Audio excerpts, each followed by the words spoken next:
रात के समय आकाश का नजारा और उस वक्त होने वाली खगोलीय घटनाएं आश्चर्यजनक और सम्मोहक होती है। मानव सभ्यता की शुरुआत से ही हमने विशाल महासागरों में दिशा ज्ञान, फसलों को उगाने का समय जानने और कुछ ऐसे सवालों के जवाब जैसे कि हम कहां से आए और यहां कैसे पहुंचे। हमारी इन्हीं जिज्ञासाओं ने मानव जाति के लिए खगोल विज्ञान की शुरुआत की। ये विज्ञान ही है जो कुछ सबसे बड़े रहस्यों को हल करता है, जैसे कि सितारों का जन्म कैसे हुआ, ग्रह गति कैसे करते हैं, आकाश गंगाएं कैसे बनती हैं और ये ब्रह्मांड कब और कहां से शुरू हुआ। भारत में भी दुनिया की कई अन्य प्राचीन संस्कृतियों की तरह खगोल विज्ञान की एक समृद्ध विरासत है। आर्यभट्ट, ब्रह्मगुप्त, वराहमिहिर और भास्कर ऐसे ही कुछ प्राचीन गणितज्ञ हैं जिन्होंने सदियों पहले खगोल शास्त्र का अनुसरण किया और कई महान ग्रंथ लिखे। खगोल शास्त्र की वो शाखा जिसमें टेलीस्कोप और अन्य खगोलीय उपकरणों के उपयोग से खगोलीय पिंडों के अवलोकन से आंकड़े मिलते हैं, उसे ऑब्जर्वेशनल एस्ट्रोनॉमी कहा जाता है। This is actually a branch of physics. खगोल विज्ञान और खगोल भौतिकी दोनों ही भौतिकी की एक शाखा है, जिसमें भौतिकी में प्रयोग की विभिन्न शाखाओं को सत्यापित किया जा सकता है। ऐसा स्थलीय वातावरण में नहीं हो सकता। इसलिए अगर हम कुछ ऐसा सत्यापित करना चाहते हैं तो खगोलीय विज्ञान में एक प्राकृतिक प्रयोगशाला प्रदान करता है। इसलिए यह भौतिकी का संदर्भ है, भौतिक विज्ञान के सिद्धांतों का सत्यापन। लेकिन यह भी कि आप जानते हैं कि रात को आकाश हमें आकर्षित करता है और हमारे मन में यह जिज्ञासा हो जाती है कि हम कैसे पैदा हुए, ब्रह्मांड का जन्म कैसे हुआ। यह स्वाभाविक प्रश्न है जो हम सभी के मन में उठते हैं। इसलिए आकाश में खगोलीय पिंडों के अवलोकन के माध्यम से हम इनमें से कुछ सवालों के जवाब पा सकते हैं। पिछले कुछ दशकों में भारत ने खगोल विज्ञान के क्षेत्र में महत्वपूर्ण उपलब्धियां हासिल करके अपनी वैज्ञानिक क्षमता को साबित किया है। ऐसी ही क्षमता रखने वाला एक संगठन है जो लंबे समय से अवलोकन संबंधी खगोल विज्ञान के क्षेत्र में अग्रणी है। वो है एरीज यानी आर्यभट्ट प्रेक्षण विज्ञान शोध संस्थान। देश का एक प्रमुख शोध संस्थान होने के नाते एरीज अवलोकन खगोल विज्ञान, खगोल भौतिकी और वायुमंडलीय विज्ञान में विशेषज्ञ है। संस्थान की विरासत 6 दशक से भी अधिक समय से चली आ रही है। ये संस्थान 1954 में उत्तर प्रदेश के वाराणसी में एक राज्य वेधशाला के रूप में स्थापित हुआ और इसे स्थापित करने की पहल की थी उस समय के शिक्षा मंत्री और बाद में उत्तर प्रदेश के मुख्यमंत्री रहे डॉक्टर संपूर्णानंद और प्रोफेसर एएन सिंह ने, जो कि लखनऊ विश्वविद्यालय में गणित के प्रोफेसर थे। 1955 में इसे पहाड़ों में साफ आकाश देखने के लिए नैनीताल स्थानांतरित कर दिया गया। ये भारत में 4 मीटर क्लास ऑप्टिकल टेलीस्कोप की स्थापना के लिए वेधशाला के तत्कालीन निदेशक और ऑप्टिकल खगोल विज्ञान में सम्मानित खगोलविद वीनू बापू का सपना था। राज्य की यह वेधशाला मामूली सुविधाओं के साथ शुरू हुई थी। 1972 में मनोरा पीक पर 1 मीटर ऑप्टिकल टेलीस्कोप स्थापित हुआ था। तब इसका भी विकास होने लगा। 2004 में एरीज भारत सरकार के विज्ञान और प्रौद्योगिकी विभाग के तत्वाधान और वित्त पोषण के अंतर्गत आया। The major advantage that whatever एक बहुत बड़ा लाभ ये हुआ कि एरीज के लक्ष्य और क्षमताएं राज्य सरकार के तहत पूरे नहीं हो सकते थे। भारत सरकार ने इसकी क्षमताओं को पहचाना और मुझे आपको ये बताते हुए खुशी हो रही है कि आज इस प्रमुख सुविधा की कार्यक्षमता 3.6 मीटर है। ये देश का सबसे बड़ा टेलीस्कोप है और विश्व में दूसरे स्थानों पर स्थित विशालकाय टेलीस्कोप के समकक्ष है। elsewhere in the globe. खगोल विज्ञान की लगभग सभी आधुनिक वेधशालाओं का प्रमुख उपकरण टेलीस्कोप है। टेलीस्कोप प्रकाश को इकट्ठा करने और इमेज को बढ़ाने के दोहरे उद्देश्यों को पूरा करते हैं ताकि गैलेक्सी की छोटी और काफी धुंधले पिंडों को भी आसानी से देखा जा सके। एरीज में 4 उपकरण हैं, 2 इमेजर हैं और 2 स्पेक्ट्रोग्राफ हैं। ये उपकरण ऑप्टिकल से लेकर इंफ्रारेड वेवलेंथ तक कवर करते हैं। इस प्रकार हम एक साथ ऑप्टिकल इंफ्रारेड इमेजिंग के साथ साथ स्पेक्ट्रोस्कोपी भी कर सकते हैं। Spectroscopy, the light actually comes from far far away. प्रकाश काफी दूर से आता है, इसलिए बहुत धुंधला हो जाता है।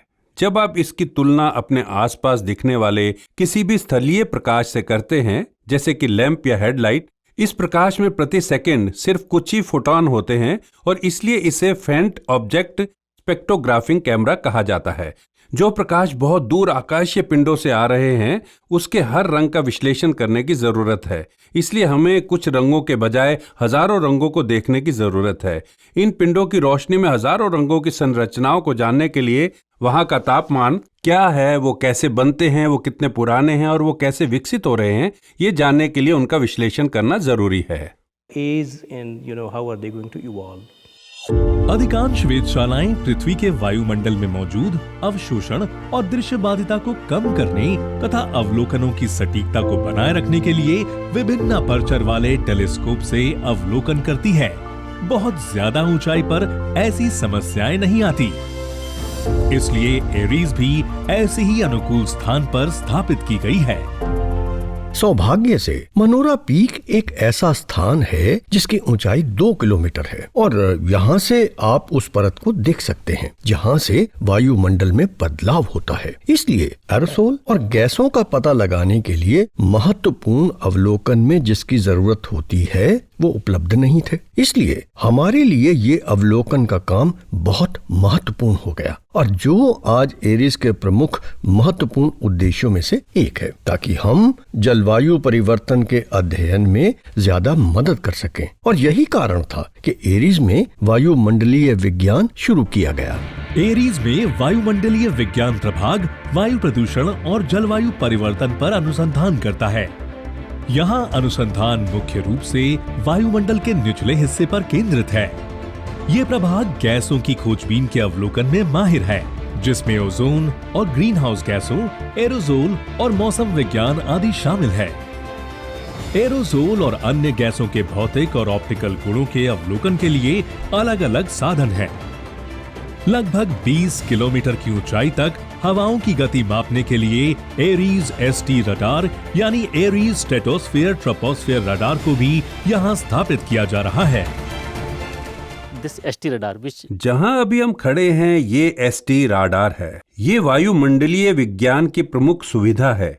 ये नीचे स्ट्रेटोस्फीयर तक 3D हवाई क्षेत्र को मापने में सक्षम है, इसीलिए इसका नाम स्ट्रेटोस्फीयर टॉपोस्फीयर राडार है। ये सुविधा इस मायने में अनूठी है कि ये इमारत के ऊपर स्थित है और 206.5 मेगाहर्ट्ज की आवृत्ति का काम कर रही है। ऐसी कोशिश दुनिया में कहीं नहीं की गई। worldwide anywhere.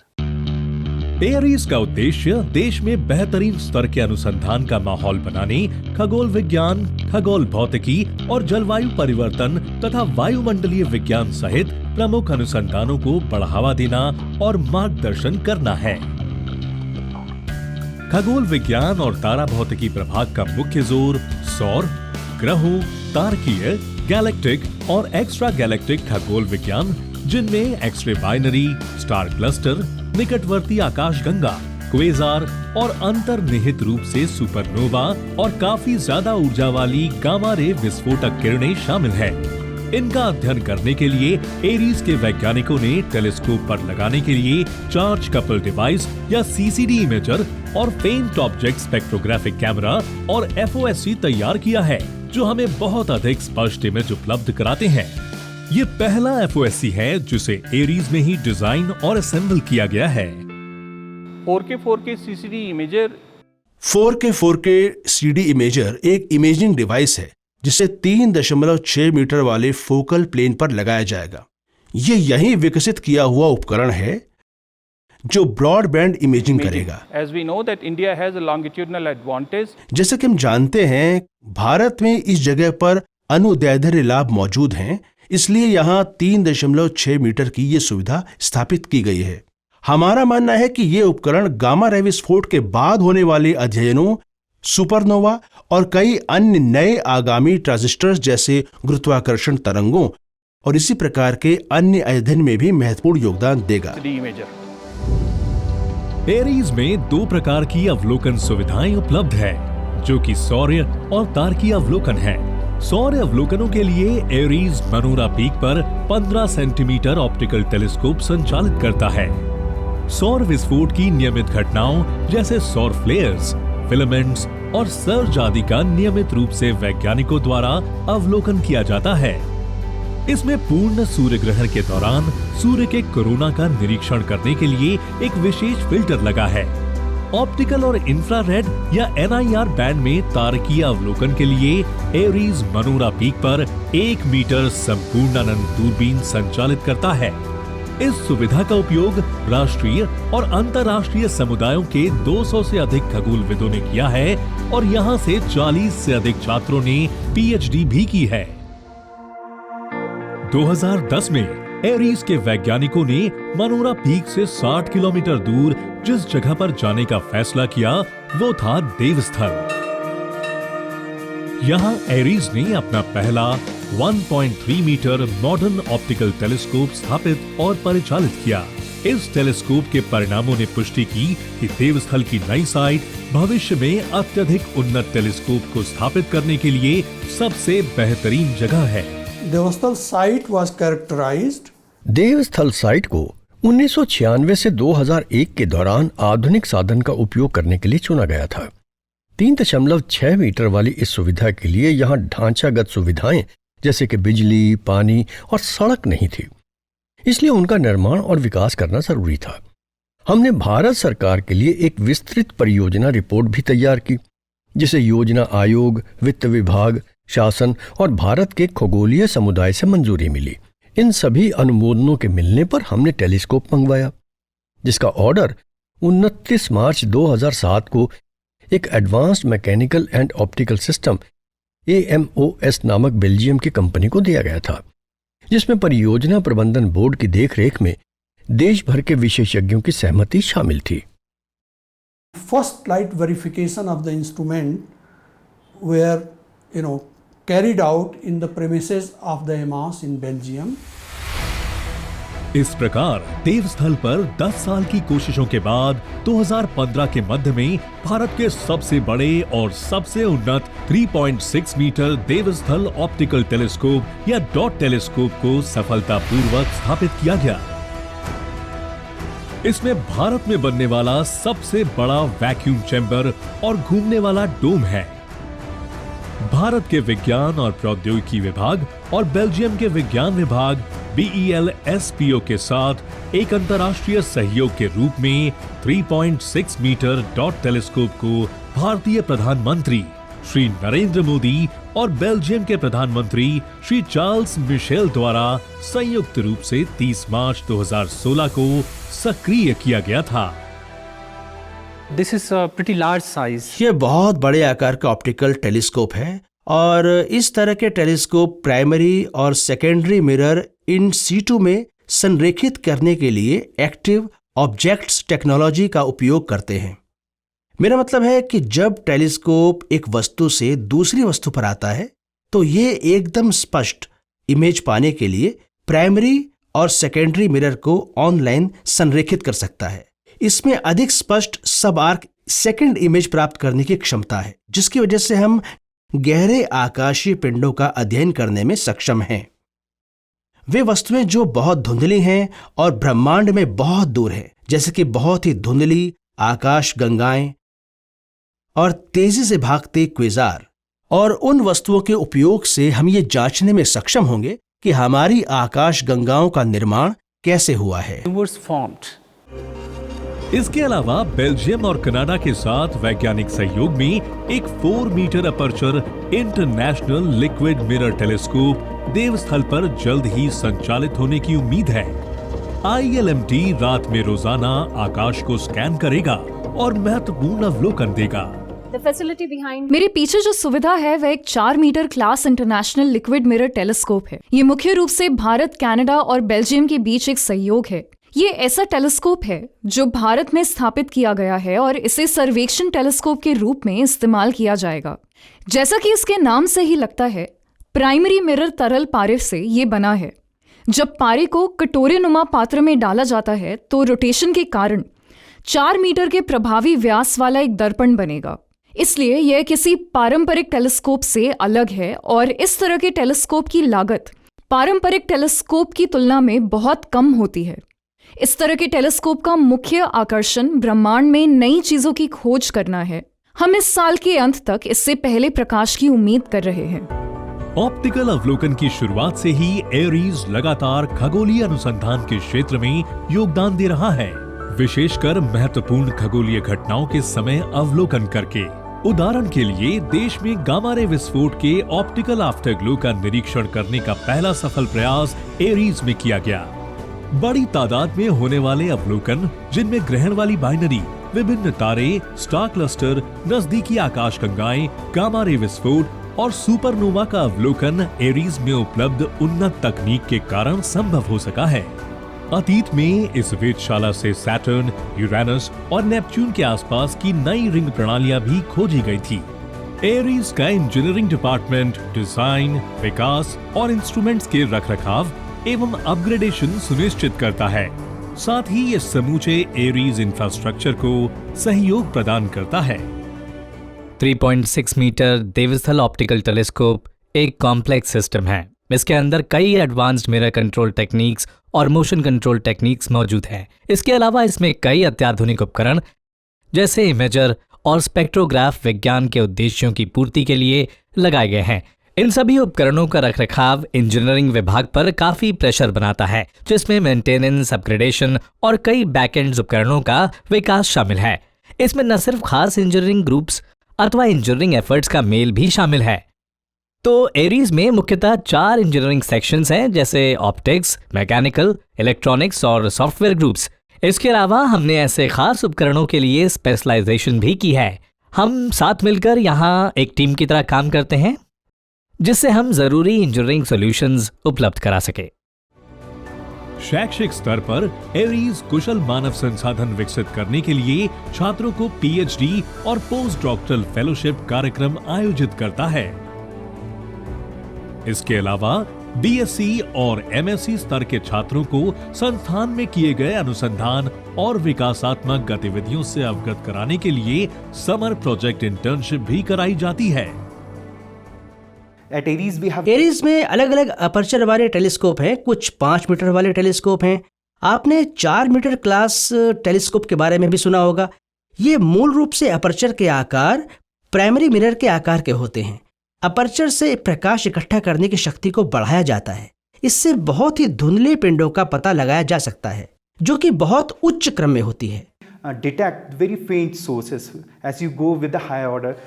एरीज में एक पूरी तरह ऑटोमेटेड विशाल पुस्तकालय है, जिसे नॉलेज रिसोर्स सेंटर कहा जाता है। इसमें शोध पत्रिकाओं के 10,000 खंड हैं, जिनमें खगोल विज्ञान, तारा भौतिकी और वायुमंडलीय विज्ञान से संबंधित पुस्तकों का उत्कृष्ट संग्रह है।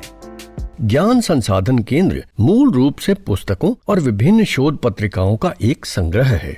इसलिए छात्र और शोधकर्ता इन पत्रिकाओं का उपयोग उस साहित्य के लिए करते हैं जिस पर पहले से ही अनुसंधान किया जा चुका है। इससे वो इसी के अनुसार अपनी शोध परियोजनाओं की योजना बना सकते हैं। तो ये KRC उत्तराखंड राज्य में सबसे पुराना है और आप कह सकते हैं कि ये खगोल विज्ञान, तारा भौतिकी, पुस्तकों और पत्रिकाओं के लिए देश में सबसे अच्छा संग्रह है।